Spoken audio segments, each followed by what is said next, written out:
9A.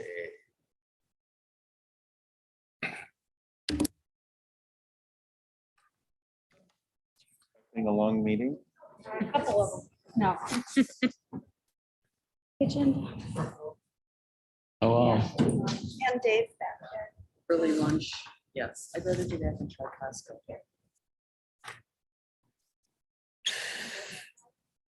Yeah.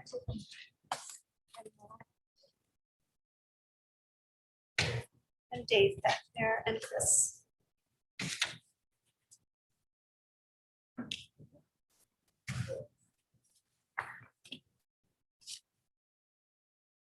If I get there, You want to speak? During public comments, if I may. We'll give you some more stuff. Tommy, I'll give you some more stuff. Good to see you, Pat. but we're just having mistakes.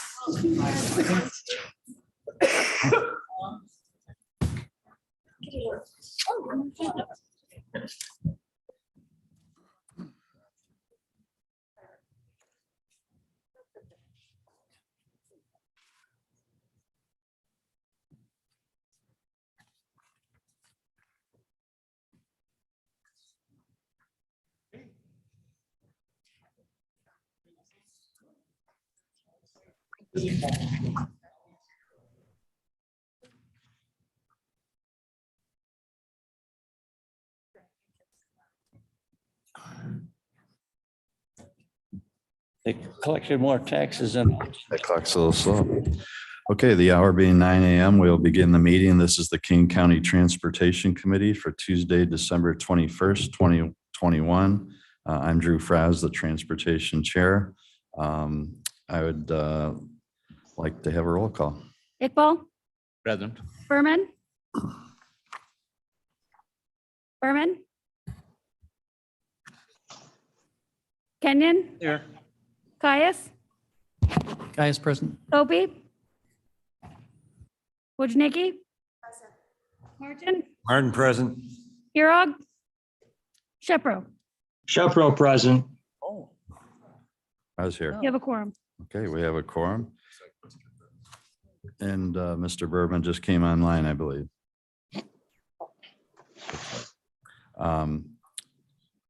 Could I have a motion and a second to approve our minutes from November 16th, 2021? Moved Caius by moved. Mr. Caius, second by Mr. Kenyon. Discussion, changes, comments? Seeing none, roll call. Berman. I think he's speaking. Yeah. Dale, we can't hear you, so you'd have to unmute. Thumbs up, thumbs down. Okay, I look like a take thumbs the up. wave as a yes. Iqbal, Yes. Kenyon, Yes. Caius, Guys, yes. Opie. Wojnicki. Yes. Martin, Martin, yes. Shepro, Mute. Raz, yes. thank you. Mute. Item 3, public comment. I think we have only one speaker, if I'm not mistaken. Mayor Tyrell from Campton Hills. Welcome. Thank you very much. Good morning, everyone. Mr. Chair, thank you for the opportunity to speak today. For those on the Transportation Committee, I had just circulated to you a copy of some comments and information I'd like to share with you as you go through. This is specific to item number 6. I don't know that I would have an opportunity when you got to that agenda item, but I'll need to depart anyway, probably by the time you get there. First and foremost, I want to thank Jackie Forbes, the presentation that she and her department put on. Hello, sometimes the masks disguise us. Thank you so much. I appreciate the dialogue, the presentation that you had made several weeks back. Had an opportunity to thoroughly go through it, and I know we have some ongoing conversations yet to come. What I'd like to share with you in the packet that I have is some information, and much of what Kdot has provided in that packet on item 6 and the resolution, and I understand resolutions are not binding, but over time they have a tendency to lose some of their subtleties, if you will. It relies on a map that is arguably about 10 years old. And what I've provided to you, and you'll see a copy of that map reproduced and exploded on page 3. And if you'll forgive me one moment. That's okay. Thank you.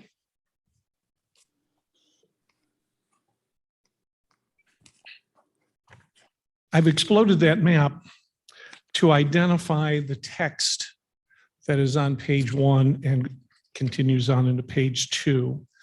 The legend at the bottom of the full-size map talks about urban areas, talks about open space, et cetera. And we've gone through and highlighted information which may not be readily evident as you go through and make your choices going forward on road improvements.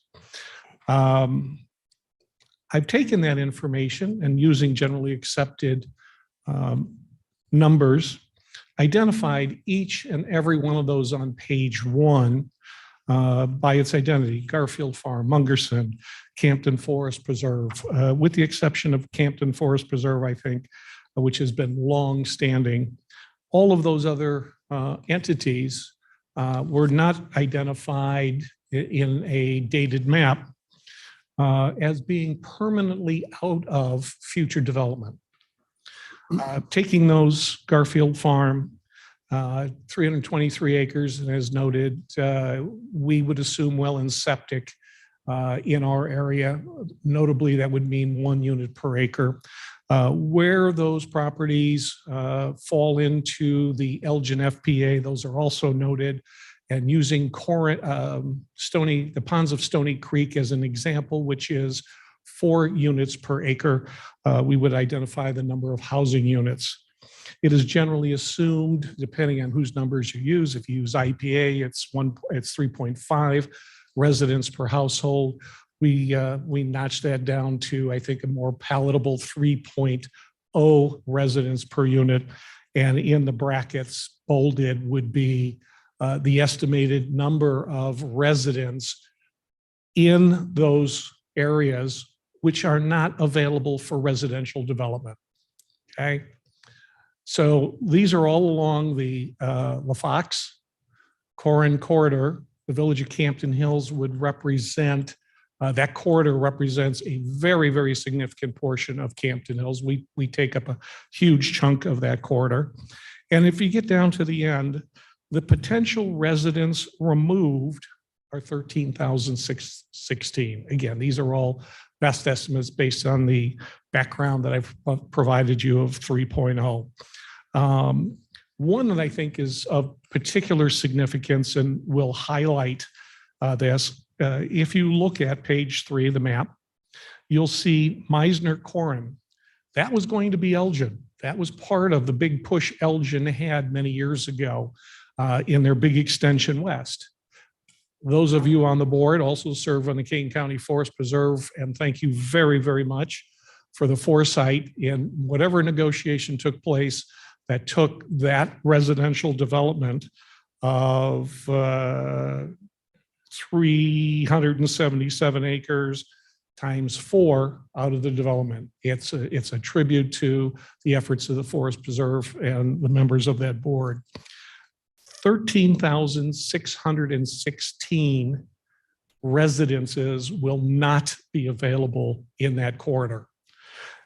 If you turn around and use generally accepted, and I think Representative Winicki, if we have it correctly, the generally accepted standards are there are 10 traffic trips per day per unit. That's 130,000, if I've got that number correct, that's 130,000 trips that will not take place. 10 years from now, 15, 20 years from now, between the Forest Preserve and Campton Township Open Space Program, those residents, those traffic trips will not happen. The information here, I'm sure you'll read through it. I've also included a link and a little snippet from the Village of Campton Hills and who we are. And for those who watch the multi-studies that come through various organizations or departments here in Kane County, you're very aware that Campton Township has the highest number of wells, arguably in the state of Illinois, per square mile. We also have a philosophical foundation of who we are and our desire to maintain a semi-rural environment. We are not on by any stretch of the imagination, an aggressive development plan. We value our farmland. Our farmers who are within the village value their position. That's not to say that some of that development won't happen at some point in time, but we absolutely value that, and we are very much committed to preserving it. Kdot, like any municipal unit of government, Kane County, we have limited funds. We struggle on where to apply our funds. I'm here to speak and tell you to consider maybe moving that corridor for the reasons I've identified in this outline. Move the priorities on looking at that Olafox Corin much further down the path. I know it may be 5 years, it may be 10 years, but I think we're all cognizant 5 and 10 years fly by very quickly. And when you're looking to allocate your dollars on road improvements, I think it would be wise in many respects. There is so much more of Kane County in need. Given our mission statement, the facts that I've given you here, I've pulled our own chief of police for accident data up on Corin Road, 1 per year on average at any intersection. Rush hour traffic, I can sit there and I'm going to tell you that 2 or 3 cars stacked up don't merit turning lanes and traffic lights. That's today. But in light of what we've got here on future development and the amount of property and units of land that will never, ever be developed, I would ask you to give serious consideration to lowering those priorities on Corin Olafox. Okay. Thank you very much. Thank you, Mayor. Is there any other public comment? Is there anyone present or online that would like to speak to the committee? Okay, seeing none, we'll move on to our finance section. Tom?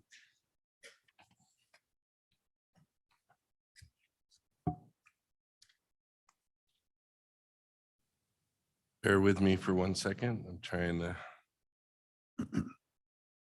to advance. Use the mouse and just click on the screen somewhere. Okay. And you can use All right. There you go. Thank you.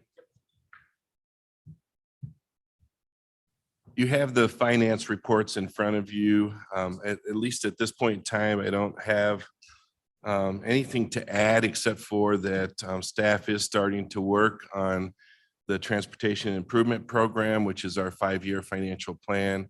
And so our planning department, as well as our finance department at the Division of Transportation, will be starting to work on that. Ms. Hopkinson is here if there's any questions in regards to finance. Okay, any questions on the finance report? Okay, seeing none, we'll move on to maintenance report. You also have your maintenance report. It's also on the screen. The maintenance section continues with their winter operations, the snow fence installation, tree trimming, and roadway patching. As of December 9th, we still haven't had any snow events, and we have not had any events since then as well. We've only been out 1 time and used about 250 tons of salt, and so we have a significant portion of our salt still available for the winter season. That's all I have at this point in time. Okay, any questions on the maintenance report? If not, we'll move on to 5B. Just a quick question, Shepro. Mr. Shepro, go ahead. Yeah, I think I read in the paper that as of today, this is the latest date for a first snowfall that we haven't had yet in recorded history. Heads are nodding, so I think there's agreement with that. Yeah, Although I think we've had some recent winters where we had the same scenario, and by the end of the winter, we had used up our annual allotment. So you never know what's going to happen. that's but- right. Never know till it's, Yeah. Yogi Berra said, it's not over till it's over. Thank Okay, you. No problem. Item 5B, our first resolution, this is approving I think we have 6 adopt the highway applicants. Could I have a motion and a second to approve? Ms. Wonicky, Mr. Caius seconds. Tom?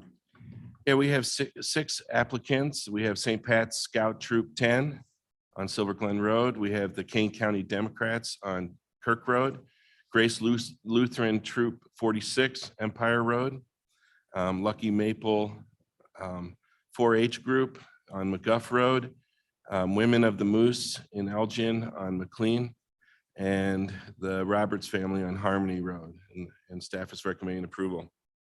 I think maybe we need to get the King County Republicans to adopt the highway. I was about to say, would you please send an application to the Kane County Republicans? Well, I think that'll be 1.6 miles. Yes. Okay, so questions, comments on the adopt the highway applicants? Roll call, please. Berman, Berman, yes. Iqbal, Iqbal, yes. Kenyon, Yes. Caius, Go Democrats, yes. Kobe, Wojnicki, Yes. Martin, Martin, yes. Jepro. Shepro doesn't vote. Thank you. Braz, Raz, yes. Motion passes. Item 6, planning and programming report. We're going to turn it over to Jackie Forbes for 4 resolutions. In your packet is the report for this month. I just have 2 items that I wanted to review with you. They both involve a vote later in our agenda today. Our comprehensive road improvement plan update, our impact fee update. We did meet with our impact fee advisory committee a final time on December 7th. We reviewed everything that came in at our public hearing on the 16th and any email comments that we received. After that, we were accepting comments through the 22nd officially, but we took anyone's comments that they had on the program. The committee did vote unanimously to adopt the CRIP, and it is on your agenda today. I did want to take a moment and mention all the members of the Impact Fee Advisory Committee. They gave valuable input in the process this year. We did make some changes to the program based on input we received from them and from the public. So I just wanted to name each of those folks who were part of that today. Starting with our county board members who represented us. Our committee chair was Drew Frost, so thank you. We also had Dale Berman and Bill Leonard, who represented us on the committee.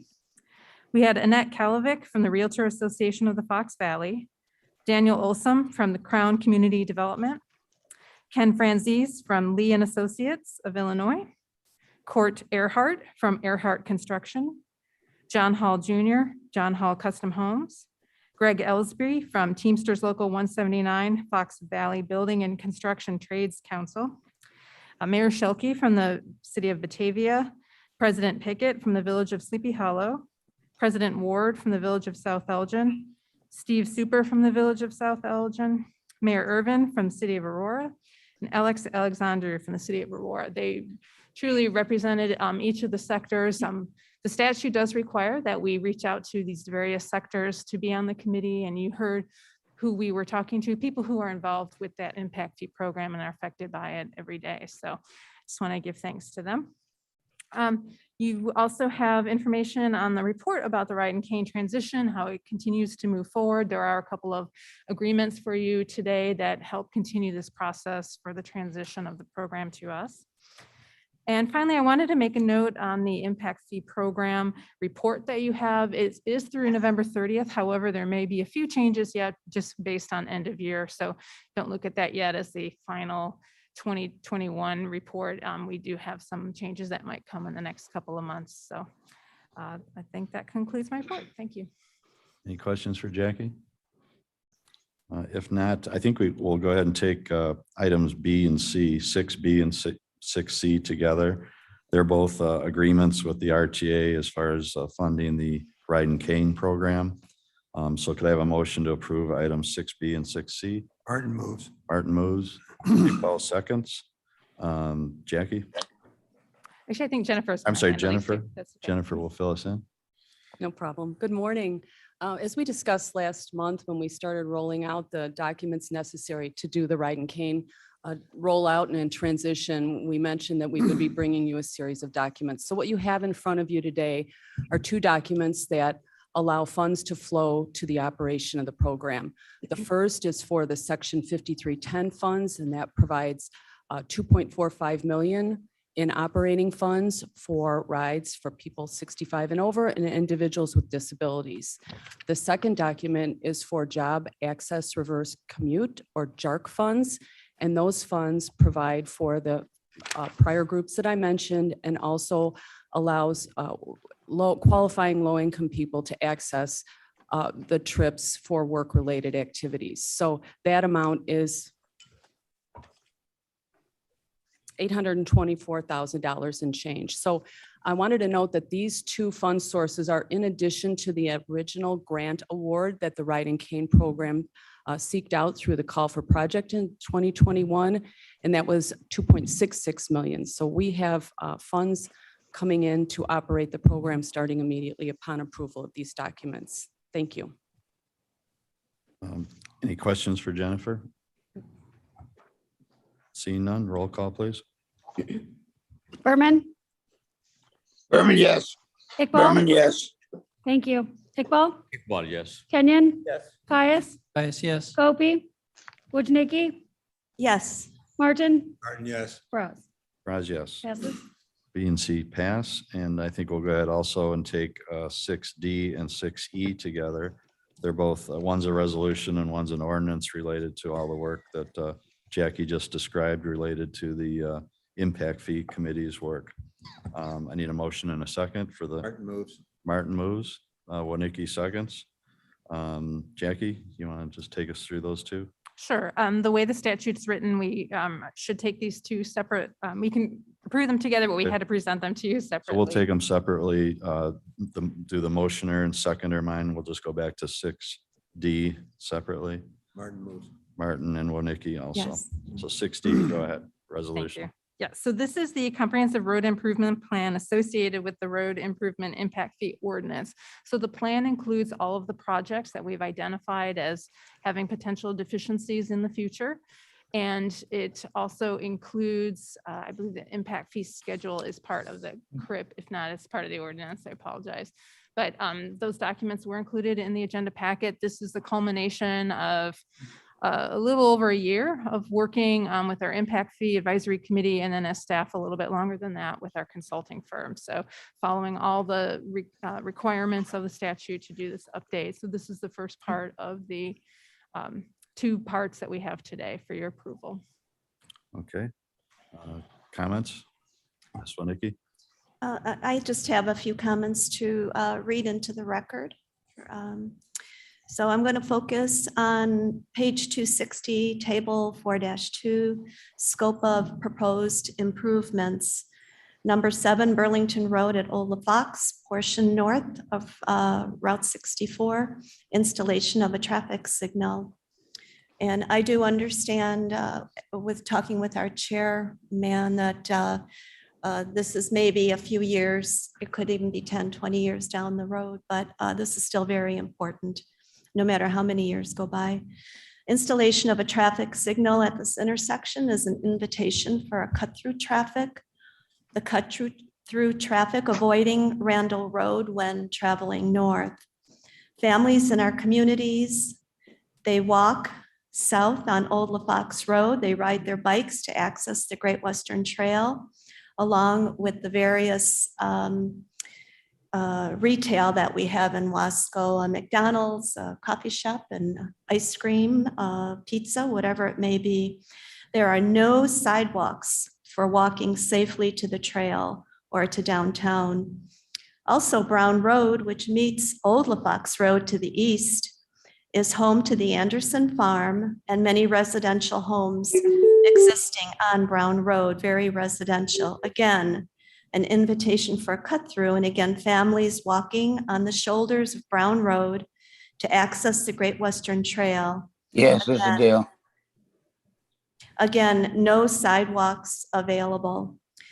There was a major road improvement at Olafox Road and Burlington Road some years ago when Fox Mill was proposed and is now existing. I would suggest directing traffic that wants to access Burlington Road or travel north to this, I would direct them to this intersection with the safety traffic signals, not through residential areas. Another option would be to put flashing lights possibly instead of a traffic signal at the corner of Olafox and Burlington Road to signal them that there's a stop sign ahead. I'm speaking for the Campton community, and the Campton community strongly urges you not to urbanize the Campton area. Thank you. That's it.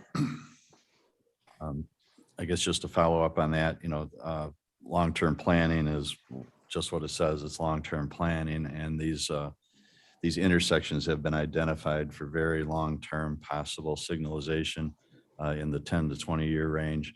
But even with that, the installation of a light, it doesn't drive the installation of the light. The plan doesn't drive it.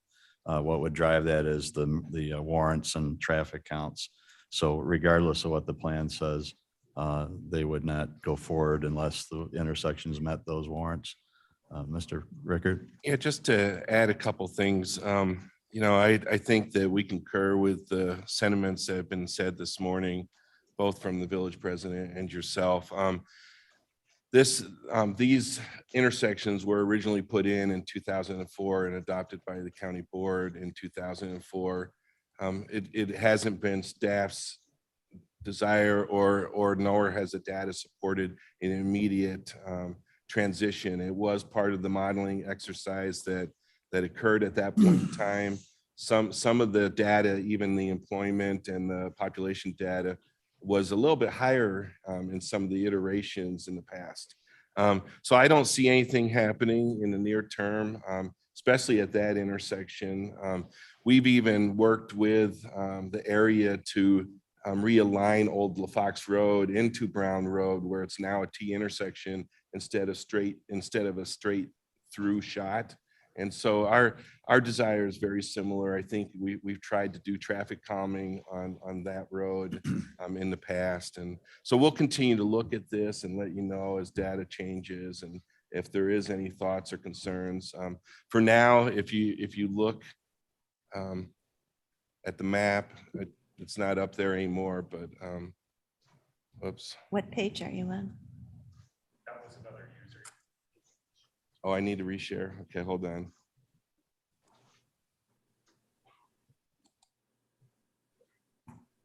All right, if you look at the map of the projects, the primary focus is on Randall Orchard Road corridor. There are some intersections that are projected to meet warrants someday. When those meet warrants, there will be discussions. Even when they meet warrants, it doesn't necessarily mean that the revenues are there to even do the improvements. At this point in time, if you look at our 5-year tip, there's about $190 million shortfall. So prioritization, there's a lot of projects that would be ahead of it. So just wanted to give some reassurance there. Okay. Thank you, Tom. Well, the minutes will reflect Mayor Terrell and Representative Woniecki's concerns about the 3 intersections. Any other comments or questions? If not, we'll do a roll call. This is for item 6D, adopting our comprehensive road improvement plan. Berman, Berman, yes. Iqbal, Iqbal, yes. Kenyon, Yes. Caius, Yes. Wojnicki, Yes. Martin, Martin, yes. Frost. Raj, yes. Passes. Resolution passes. Item 6E is an ordinance. This is approving the Kane County Road Improvement Fee Ordinance. So I need a motion and a second. Moved by Martin, second by Dr. Iqbal. Jackie? Okay, I did take a look and the fee schedule is actually part of this ordinance. And to remind everyone, we have our gross impact fees in there, but we are doing a 50% multiplier. This is what we've been using in the years past, and we continue to propose using that for the life of this ordinance. The ordinance also includes some of the new changes that we have made to the program, including a discount for skilled manufacturing job creation and something called a simplified individual assessment. In the fee schedule, there are certain land uses that are listed there. However, there are almost 200 different land use categories in the what we call the ITE manual that we use to derive these impact fees. And they will, any developer will be able to do a simplified individual assessment and take a look at any of the land use codes to see if it will be a lesser fee if they do that. So 2 major changes we made to the ordinance. Okay. Any other questions or comments? Mr. Caius? Yeah, Chris Caius, District 23. I'd like to comment or commend the staff. I know this is a big job, and I'm encouraged and have encouraged in the past the changes that invites a more equitable fee that includes improving employment, that's encouraging that sort of thing. I think that's generally a really good thing. I'm excited to see that. I know it was a big project. You guys and the staff and the board members, Mr. Frost put a lot of time in on it. And I think the only thing I'm disappointed in, I think, is that it sounds like there's going to be less impact fees, like there's going to be a reduction in the impact fees paid. And I see that as well, we're struggling as a county board to make sure that things get accomplished in Kane County, and we're not being able to get enough money together to do a number of things that as the growth of the county occurs, and it's right now, there's a lot of things going in, a lot of things happening. It doesn't seem like the impact fee is having a big effect, and it's actually pretty nominal. I think it's like, what, 1.6 million a year or something like that. I would encourage that we, along with, and sorry, I lost our president here. I think he has also stated for Campton, he also encouraged the impact fees, and I would like to see the impact fees reflect a more honest, or an honest, what I consider to be an honest reflection of what these companies are paying to come into our county, use our roads, and not have the people that are already here, our residents, pay for them. So. Yeah, no, I appreciate those comments, and So, the a lot of good, some could be better. reduction had its origins in the Great Recession, I think, more than anything. And then now with COVID, so maybe when we know COVID is substantially behind us, I don't know if it'll ever be fully behind us, but when it's substantially behind us, that might be the time to look at what the economy and development's doing at that point. And Or have we seen a downturn in development here? And it's growing, right? It's going pretty strong, actually. Yeah, it's going really strong. So I think COVID is a red herring. this committee can bring it up at any time. So I guess for today, it will remain the same, but there's nothing to say that we couldn't look at this Right. in the spring. And there was plenty of, and I get it, there's plenty of input from the public. We had openings to do that. And I sent out emails to encourage people that had spoken to me in the past up in my area about the equitability of having the new companies that are going to be using our roads and cause wear and tear, pay for them as new companies, and they're making money on it. So I get it. Carl, Thank did you. have something? I was just going to say that, the statute does require the county to update this program at least every 5 years. And if we see trends that are escalating, we can come back and do it in 3 years or 2 years, whatever makes sense. So, Right. yes, as Drew said, the committee can bring it up at any time. And I'd also like to echo your comments on thanking Jackie, especially for taking the lead on this. And I know she also had a full plate with other things with Jennifer Becker, our Kdot leadership and staff behind the scenes. The committee, we had representatives from the real estate development, labor, municipal leaders. It was really an interesting process, and comments were acted on and put into the process, which was pretty good. And I especially was happy with the public comment portion. We actually had participation from the public. So everybody spoke up and was involved, and their comments were taken to heart and acted on. So thanks, everybody, and we'll see you in 5 years. Yeah.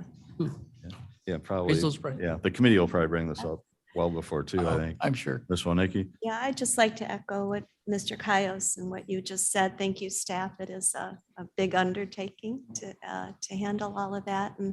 And I want to compliment Mr. Cayos. I absolutely agree with what you said. I'm watching the amount of development, especially up to the northwest area of the county, and it's pretty much exploding. So I think we need to keep a close eye on that. Okay, yeah, I'd encourage any of the board members, especially the transportation committee members, when you want it on the agenda, let me know and we'll take it up and review it. Okay, thanks. Other comments or questions? If not, I'll take a roll call on item 6E, approving the Kane County Road Improvement Fee Ordinance. Berman, Berman, yes. Iqbal, Iqbal, yes. Kenyon, Yes. Caius, Guys, yes. Wojnicki, Yes. Martin, Martin, yes. Cross, Raz, yes. passes. Ordinance passes. Item 7A, the permitting report. Back to Tom. Yeah, you have the permitting report. I'd be glad to take any questions. There's a number, what we do on the permit report is we list the major accesses. So if you ever have any questions about those, feel free to contact me and we can give you a more detailed update on what's occurring. Okay, if you have any questions, talk to Tom on that, and then we'll do the traffic operations report from Tom. Traffic operations, again, your report's there. With the restructuring of our traffic section that occurred a few months ago, part of that restructuring is that our department also started a traffic operations safety group. We get a number of requests from the public as well as from county board members. I think I either got 3 or 4 requests in the last week from county board members, and from the public, we get probably about a dozen different requests on a regular basis, weekly or every 2 weeks, saying there's safety concerns out there that you want to address. And so we've developed a traffic operations safety group, which includes a number of our engineers as well as maintenance staff and others to just take a quick look at it and determine assignments as far as how to approach the concerns or whether there's warrants at the time. And so this is something that I just wanted you to be aware of, that with the restructuring, we're really attempting to do our best to adequately, appropriately deal with the concerns that come forward. So that's all I have for traffic operations. Any questions on the traffic operations report? Yeah, Mr. Chairman. Dr. Iqbal? Yeah, I just like to know, you had a public hearing on the intersection of Route 20 and Randall. For the project that's going on. Did you had any significant input from the public on that? You know, I don't mean to put Jennifer on the spot, but Jennifer O'Connell, could you? Yeah, we, thanks to Jennifer Becker, we posted on our Facebook page the survey that we asked the public to fill out for us. I think I heard that at the last count, the survey closed on December 10th. I haven't received the summary, but we did have over 80 responses. So only 15-ish people attended our public hearing, but we did get over 80 responses via the internet on our online survey. Any response that stand out? And There's a subdivision at the northwest corner of the interchange. They access their subdivision via a street called Windhaven, just north of Foothill. And they're looking for better and more accessible access to their neighborhood. That's a large comment that we get. Pedestrian access through the interchange appeared a number of times. Also concern about intersections as you travel south of the interchange, the intersection at South Street and at South Street primarily there in Elgin, which is not really part of this study, but the impact of this study will impact that intersection as well. So it is something that we'll have to include as we move forward. okay, thank you. Yeah, of course. Thank you, Dr. Iqbal. Any other questions or comments on the traffic operations report? Okay, seeing none, we'll move over to Steve for project implementation section. Steve? Yes. This time of year, we typically give out our Consultant of the Year award. This year's Consultant of the Year is V3 Companies for their work on the Kirk Road at Dunham Road intersection realignment project. V3's resident engineer, Sean Ludwig, who I believe is present here today, we feel went above and beyond what's commonly expected in an RE. He effectively addressed multiple field issues while working with our general contractor to get that job done on time and on budget. County feels fortunate to have selected V3 on this job and want to congratulate them on their Consultant of the Year award, which we have here. And I want you, if you don't mind stepping up, and Steve can meet you right there by the step.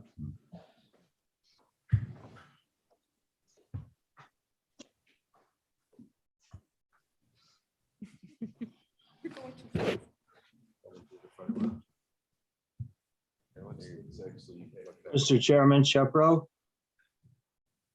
They're doing a Photoshop. Oh, okay. I wanted to Just make stand a by one. comment. Yeah. Read your message. What? Read your message.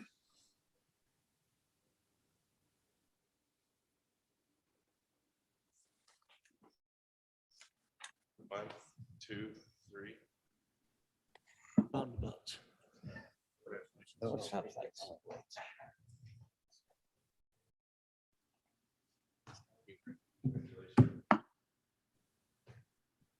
Thanks to all at V3. Appreciate it. Mr. Chairman, Shepro? Oh, God, that guy's annoying. Mr. Shepro, go ahead. Yeah, I just wanted to note that that project was in my district and it was really outstanding the way it was executed, implemented, and now is working. It was a project that was needed for years, finally worked its way to the top. And I just want to express my neighbor's appreciation for the work of our Consultant of the Year and our transportation staff in getting that accomplished. That whole project was to try and get Mr. Shepro and Mr. Kenyon to the meetings on time. Well, you can't have everything. Okay, thank you for your comments and thank you to Thank you. V3. Steve? Yes, and the IMP report, we can go to the photos, I guess. That'll be the next item. We also have our General For the meeting. Contractor of the Year award, which Carl presented at the annual Illinois Road Builders meeting just last week to H&H Electric Company. So Okay, H&H Electric was our contractor of the year. So congratulations to them. Okay, we'll go back to Steve for the photos. photos, we have the first one, Illinois 25 at Long Meadow Parkway. The traffic signals and mast arms are up. This is showing those being erected. That signal turn on is scheduled for tomorrow. If we're successful turning on the signals, which we anticipate we will, we'll be able to then open up Long Meadow Parkway between Illinois 25 and Illinois 62. So we'll send out a press release on that as soon as we're able to open that up. We anticipate tomorrow. Next item, C4, showing the foundations of some of the signs and gantries for the toll bridge, toll collection site. Our bridge rehab project continues. Of course, it's wrapping up, not doing too much concrete right now. Lost our video. Oops, somebody hit.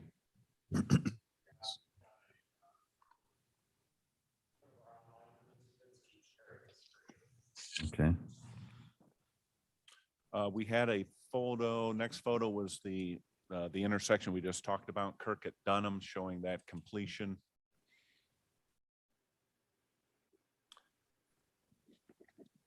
And one of our highway safety improvement programs, federal funded safety job, Orchard, showing some of the new crosswalk and the driver feedback sign installation going in. And new traffic signals were installed at Main and Nelson Lake. That's all the photos I have. Yeah, I think, as Mr. Shepro said about the Dunham intersection and the roundabout at, what is that, Balcom and Old Burlington, these projects and Nelson Lake and Main Street, these projects have all gone so fast and smooth. It's like seems like we approve them and they're done. So congratulations to staff and all our contractors on getting those done seemingly effortlessly, at least from our point of view. Questions or comments for Steve on any of the projects? Yes, Mr. Chairman. Dr. Iqbal? We had a new intersection on I think Dunham and Kirk. Right. Not everyone was happy. One person wrote on the Facebook that you have destroyed my neighborhood. Oh, It was a very quiet neighborhood and now it's not that quiet. They can move to Campton. Life is better there. So it was odd, but I thought Yeah. I should let you know. well, It's full. you can't make everybody happy, but the job is to make most people happy.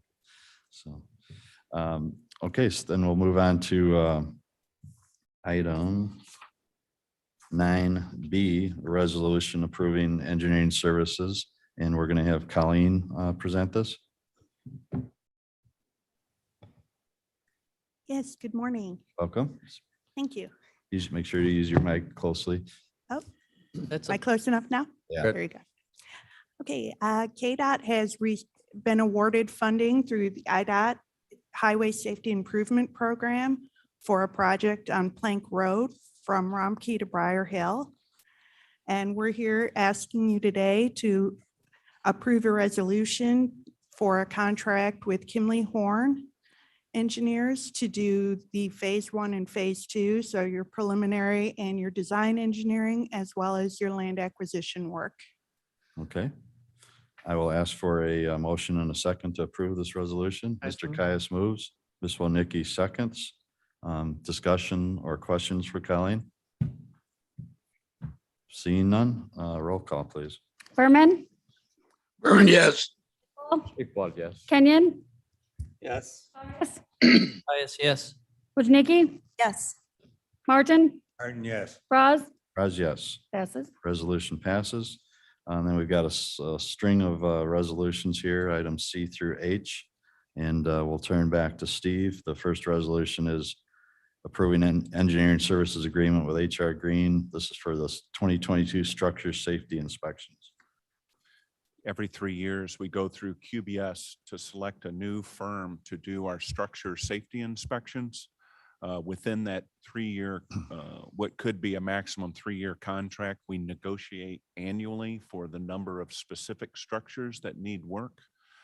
We selected HR Green for these services for 2022 through 24 and negotiated a contract with them for $436,000 and change.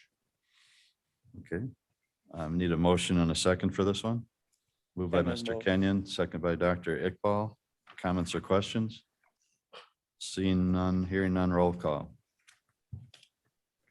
Berman, Berman, yes. Iqbal, Iqbal, yes. Kenyon, Yes. Caius, Yes. Wojnicki, Yes. Martin, Martin, yes. Bras, Raz, yes. passes. Resolution passes. Item D, approving an agreement for demolition services at Main Street Road and Fabian Parkway. Motion and a second. Martin, Wojnicki. Martin moves, Wojnicki Walnicki seconds. seconds. Steve? In advance of our future intersection realignment and roundabout project at Bliss Fabian, Maine, we solicited for 3 bids for demolition of 2 barns and 3 silos near the intersection. We plan to salvage some of the barn wood, as Madam Chair had requested. Martam was the lowest responsible bidder at $27,000. We suggest adding a 25% contingency for a total appropriation request of $33,750,000 for the contract with Martam for these services. Okay. And the salvaging of the wood, I know we don't normally dictate that, but they would be open to that? Yeah, we're gonna grab some wood and, so Okay. we'll have. Say that again. We've also requested they deliver it back to the Kdot facility. Okay. So Excellent. and the cupola at the top of one of the barns was Okay. requested to be Thank you. salvaged as well. Thank you. Okay, so I have a motion and a second. Other questions or comments? So it's going to be the Kdot facility and lumberyard? And the Cupola, no. contractor has the right to take away anything they can, and it is the barn is dilapidated and needs demolition, but some of the As wood long as that, features. then they're, you just have nothing. Yeah, I was in college. yeah, that was Uh-oh. right now the barn's only about 20 feet off the edge of the pavement, so it's been there a long time. Oh, yeah. Okay, so roll call, please. Berman, Berman, yes. Iqbal, Yes. Kenyon, Yes. Caius, Guys, yes. Wojnicki, Yes. Martin, Martin, yes. Bras, Raz, yes. passes. Passes. Item E, a resolution approving a payment for ComEd to relocate some utilities for the Walker Road over Burlington Creek project. Need a motion and a second. Moved by Dr. Iqbal, second by Mr. Caius. Steve? In 2015, KDOT replaced the bridge on Walker Road over Burlington Creek. In advance of that project, ComEd had some facilities in their own easement that had to be relocated at the expense of the county in advance of that project. At the time, ComEd estimated that cost of the relo of $98,230. So we took a resolution through the board in late 2014 and for an appropriation of that amount. We sent ComEd half of those funds so that they would initiate the relocation. They completed that obviously a long time ago, but more recently sent us a final bill for the remainder of the cost. We're on the hook for this, but it's, 6 years later, but we're still on the hook for it.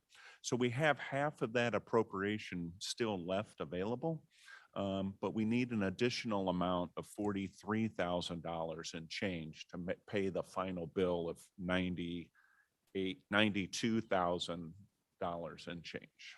Okay, thanks, Steve. Questions or comments? If not, roll call.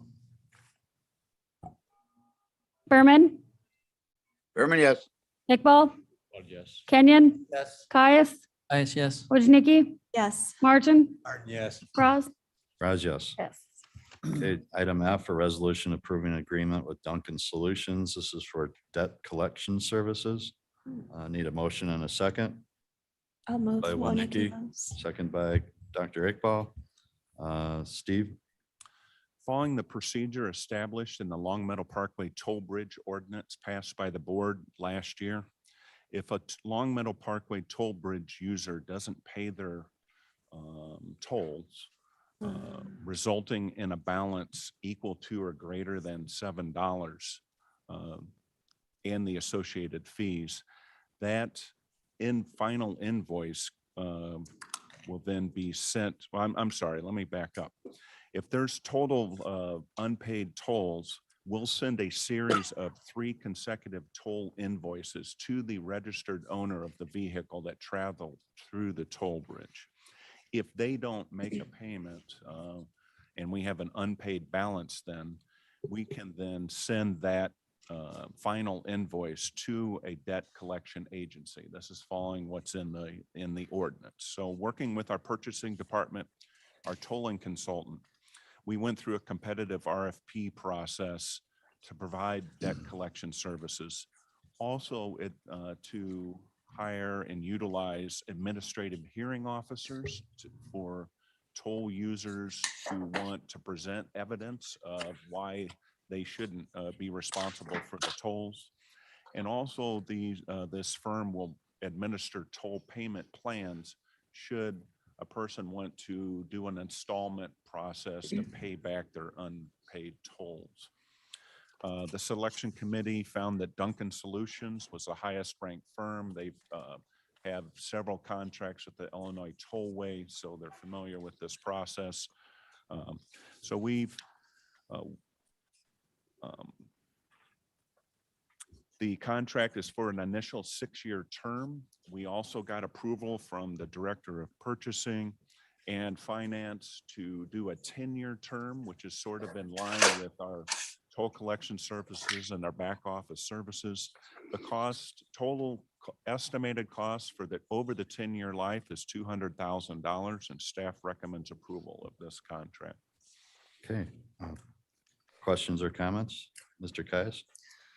Well, in the spirit of the season, Kane County Scrooge is going to take Tiny Tim to the cleaners and collect if he doesn't pay on the toll that he may not like. Okay. And so I'm gonna, okay, thank you, sir. So I'm going to oppose this. Thank you. No. What a surprise. Duly noted. Mr. Kenyon? This cost, is that a flat thing, no matter how many they collect? Or they have to pay a portion of what's collected?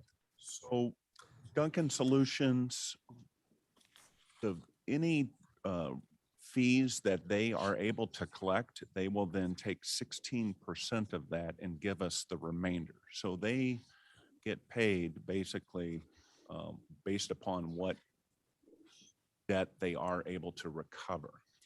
The cost here of this appropriation is for the administrative hearing officers and for administration of the payment plans solely for those services. That Shepro question? Mr. Shepro, go ahead. Do we have any estimates as to what we think the toll delinquency would be? Yes, it's, I have that information. I don't know if I can quickly grab it at my fingertips, but our consultant did provide that info to me. Because this would be $20,000 a year for administrative overhead. And I forgot if I ever knew how much the tolls, how much would a one-way toll be? So a toll is 95 cents, but if you do not pay, it becomes a video toll. So you add $1.50. So one unpaid toll, one direction is $2.45. So if someone were to drive through the toll collection facility 3 times, you would then exceed the $7 threshold. And that then could, and if they do not pay after 3 invoices sent to them, we would then send that to a debt collection agency. So until you hit the 3 threshold, we don't have a collection procedure. Correct. Okay, so I'm just thinking, so it's $745 and that we'd be paying $20,000 a year for overhead. And I'm trying to do that, but that's like still is like 3,000. Mr. Shepro, that debt collection, the cost for Duncan Solutions to pursue debt collection is recovered in the 16% that they would then pull off the top before they send the remaining revenue to us. The administration of the payment plan and administration of hearings, that and the cost of a hearing officer, that's what's included in the $200,000. So not administration of and pursuit of debt collection. Okay, but even so, with the administration and hearing officers, that's an awful lot of hearings, it seems to me, and I just wondered what anybody's track record or estimate suggested that might be. I just found it. We anticipate 100 to 200 hearings per year. Wow. So, and assumed a 2% annual growth. So we did add a little contingency in there also. So the hearings are relatively short, or anticipated to be relatively short, and potentially could be done sort of back to back to back with some. If these are like Chicago administrative hearings, I would suspect you can do about 30 of them an hour. Yeah, the tollway, we didn't go as aggressive as this tollway does, which do 80 per day or 10 per hour. We did not estimate that. We estimated 5 hearings per hour. Is the 200,000 subject to any adjustment based on actual experience? We'll only pay for the services that are rendered. And so this will be a tally that will draw down the 200,000 based upon what actually occurs. And it is So if based upon Mr. Caius experience from- like writes a letter to his constituents telling them to please pay the tolls and we don't have any hearings, then we wouldn't have the hearing. We wouldn't need all those hearings. The person being who has not paid facetious. their toll are the folks, they would have to request a hearing. We do not have a hearing for every person who does not pay a toll. No, It's I only- understand that. All right, I thank you. I appreciate the additional information. And then, obviously this is our first time doing this, so we will have, very quickly, we'll have data once Yeah. things start rolling, and we can have data as well as probably more accurate forecasts on growth. Other comments or questions? Yeah, Mr. Dr. Chairman. Iqbal? Yes. Generally, the out of state people would not have the a transponder. Do we have, or are we planning to have something on the internet for them to come and pay the toll without going through that? So if we We they will don't have a pay, website that allows for payment through our website. Yes.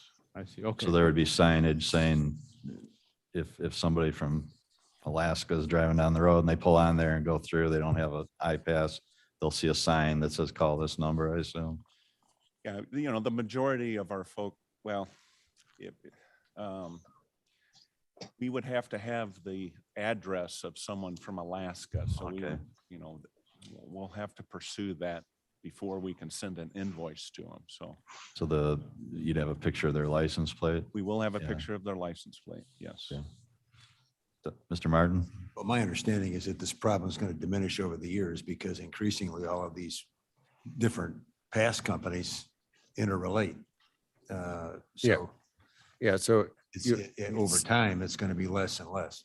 you see the next item on the agenda. Right, is that's with what the I was Easy referring Pass. to. Yeah, so we're members of the Easy Pass group, and that covers 14 states on the Northeast. And as time goes on, all of these different transponders are going to be interoperable. So it should be a diminishing issue moving forward. And there's something like 85 to 90% of our people already have transponders in their vehicles. So we're talking about a small component of what's happening. The rental car is another issue. You get rental car and it doesn't have a transponder, or I choose not to get a transponder because they charge you $20. So that issue would always remain, I think. Right. Okay, other comments? If none, roll call, please. Berman, Berman, yes. Iqbal, Well, yes. Kenyon, Yes. Caius, Are there no debtors' prisons? Are there no work homes? No. Woodnicki, Yes. Martin, Martin, yes. Frost. Raz, yes. Passes. Motion passes. Item G is, as Carl said, is a resolution related to Easy Pass. I think I'll have Steve explain this before I ask for a motion in a second. Well, speaking of national interoperability, this is sort of the first step for the Easy Pass folks, is this next item. When a person drives through a toll booth right now, now we're talking, say, the eastern central United States, drive through a toll booth, the home agency that issued the transponder receives the toll payment. So in our case, that's primarily, as Paul mentioned, 90% iPass penetration. That the agency receiving that is the tollway receiving those funds. So they're the home agency. They receive the funds. So, but every month, Easy Pass members then reconcile or exchange funds amongst themselves directly. But so all of the agencies are doing this reconciliation with all the other agencies. Very time-consuming process. And there's you got to work out any errors that come up. For our case, again, it's going to primarily be the tollway. On behalf of the Easy Pass group, another Easy Pass agency called the Triborough Bridge and Tunnel Authority went through a competitive process to select a vendor to develop a hub system for toll reconciliation. So under a hub system, each member agency would reconcile their tolls directly with the hub, just one reconciliation. And so each agency does that. The hub then disperses the revenue according to where the person went through the toll. Once operational, years from now, it'll be years, the hub system will greatly reduce the technical and operational complexity of the toll reconciliation process. Due to these efficiencies, once the hub system is operational, Kdot has the potential of reduction of our O&M cost for our toll back office. Yeah, I got phone problems. I got computer problems. They'll mute your mic, please. Go ahead, Steve. At that time, we'll look to try to renegotiate with our back office services based upon those efficiencies. The cost of the hub development and operations estimated right now to be $25,000 per year. So that's under the Carl spending authority. So we're not looking for an appropriation, but we do recommend execution of this third-party beneficiary agreement with the agency that went through the selection process. Okay. Martin moves. Mr. Martin moves, Mr. Kenyon seconds. Thank you. So yeah, very technical stuff. And Steve, I hope you'll be available at the county board meeting to explain this. Questions for Steve? Mr. Caius? Just a comment that hopefully will stop the toll before this actually goes through or sooner or something. Figure Okay. that one out. Okay. It's sunsetted. That's the word. Well, this would be sunsetted. Yeah. Other comments or questions? Roll call, please. Berman, You made him mute. Yeah. Berman. Iqbal, Well, yes. Kenyon. Caius, Caius, no. Winnicki, Yes. Martin, Martin, yes. Braz. Raz, yes. Mr. Berman, are you there? Okay, thank you. Resolution passes. Item H, approving a right entry from White Gate Skeet Club. This is off Stearns Road Bridge Corridor. This is for a erosion repair project. Could I have a motion and a second? Mr. Kenyon moves. Martin second. Mr. Martin seconds. Steve? Prior to Stearns Road being open, Kdot built several mitigation sites. One of those is adjacent to Illinois 25/Stearns Road. The intent is to transfer these sites eventually to the Forest Preserve for ultimate management. One of these sites, though, is adjacent to the Brewster Creek. And primarily due to the presence of a beaver dam, and excessive flooding events, scour occurred on the westerly bank of Brewster Creek. The scour continued to gouge out a portion of the soil located between Brewster Creek and our mitigation site, and then tied into our mitigation pond there that you see right along 25 and Stearns Road. Kdot has designed a solution to restore the stream bank and the scoured earth area, but a portion of the repair extends into land owned by the White Gate Skeet Club. Mr. Yeager coordinated with White Gate Skeet Club, and they have approved a right of entry access agreement, and they're seeking an indemnification clause from the county. Staff recommends approval of that agreement so we can go on and do a complete repair, even though it extends a little beyond our right of way. Okay. Questions or comments? Comment, Shepro. Mr. Shepro, go ahead. Yeah, this is in my district, and this the beaver dams in Brewster Creek have been a problem for many years. I know for the village of Wayne, they've had volunteers come in and try to clear it away. And I'm enthusiastic about KDOT's efforts to come in and hopefully fix this problem. Okay. Other comments or questions? Roll call, please. Excuse me. Madam Chair, go ahead. I'm just curious about beavers.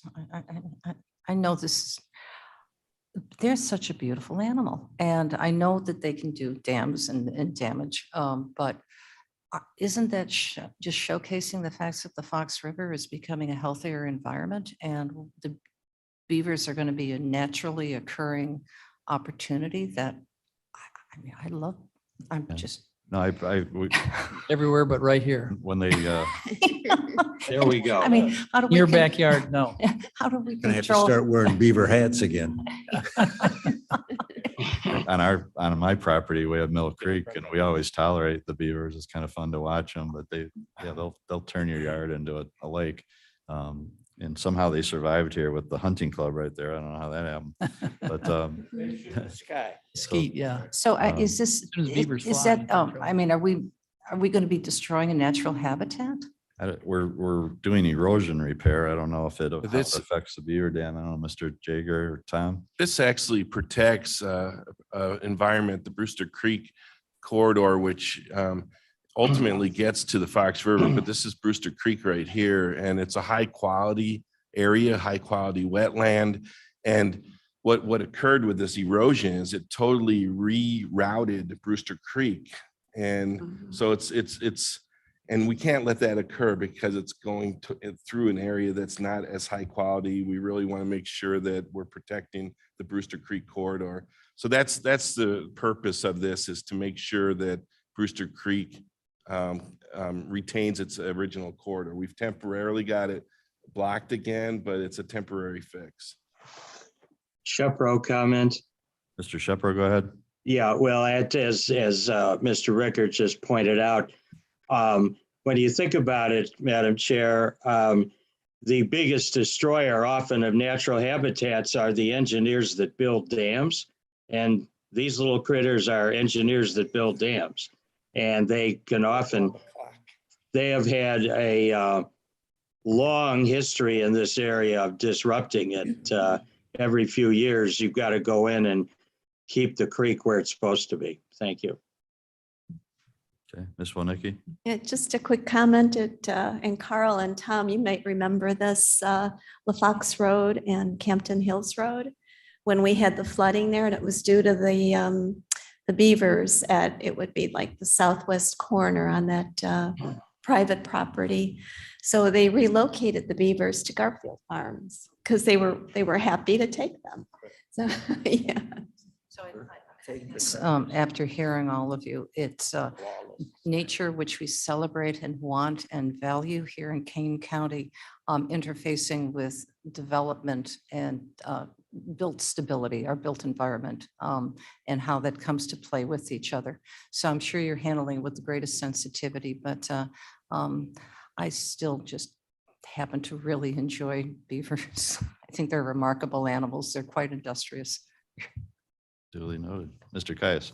Is this visible from 25? I was trying to see it from, as I drove by, it's No, on the you- back you- side over there, You right? really have to hike in there. It's like It's southwest. the of rerouting when everything flooded, including Illinois 25, that was visible, but you really have to go in there and see the damage that occurred.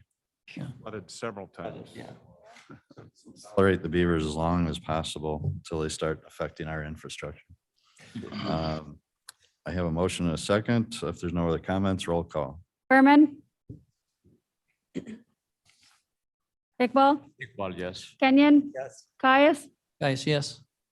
Winicky, Yes. Martin, Martin, yes. Ross, Raj, yes. passes. Motion passes. Item 10. Yes. Mr. Berman, Berman, yes. thank Berman, you. yes, thank you.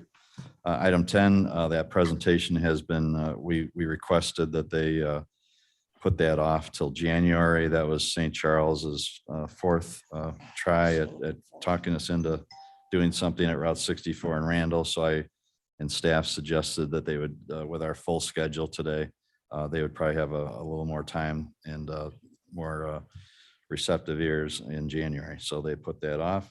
Item 11, could I have a motion and a second to put our reports on file from today? Caius Mr. move. Caius, Ms. Wilnicki seconds. Roll call. Berman, Berman, yes. Iqbal, Well, yes. Kenyon, Yes. Caius, yes. Winnicki, Yes. Martin, Martin, yes. Braz. Raz, yes. Passes. Item 12, we do have need for executive session to discuss highway right-of-way acquisition.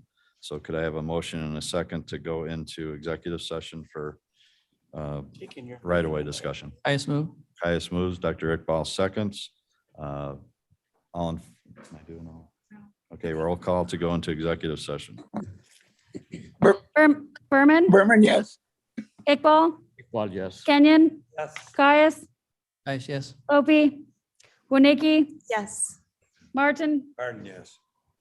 Braz. Raz, yes. We'll move into exec. Thank you to our consultant of the year. Thanks for attending. Okay, everybody online, you will be receiving an invite to go into the closed session. Be aware that we are live streaming, so until I give you the okay, anything you say may be going out live to the public. So give us a moment and we'll get everything shifted over and we'll get started in the closed session momentarily. We walk in and I'll go, beaver. Yeah. You can tell. I know. So, and then I'll come back maybe 3 weeks later and I can see the tree a little bit more. And it takes them a long time to gnaw it through. So they can bring it down and then all of a sudden it'll go down. And then I find out, oh, it's gone. Yeah.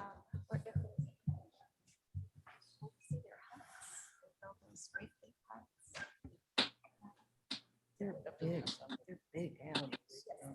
Oh, I'm telling you, yeah. it's getting Well, close. I'm sure you've seen what the inside one of those beaver dams look like. How they goes down deep, but they're dry. So Blair, we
Yeah, relevant has to be I an have to open send session. this to mediation.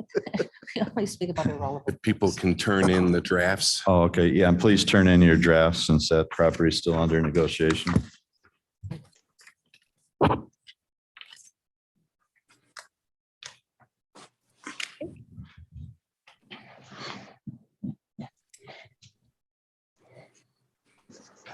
Okay, you are in open session. Okay, we're back in open session. Could I have a motion and a second to approve the acquisition of highway right-of-way for the Doberman Road extension? Roll call, sir. Roll call. Okay, let's do a roll call that we're back in session, then we'll do a roll call. Berman, Berman's here. Iqbal, Yes. Kenyon, Yes. Caius, Vice President. Gopi, Winnicki, Present.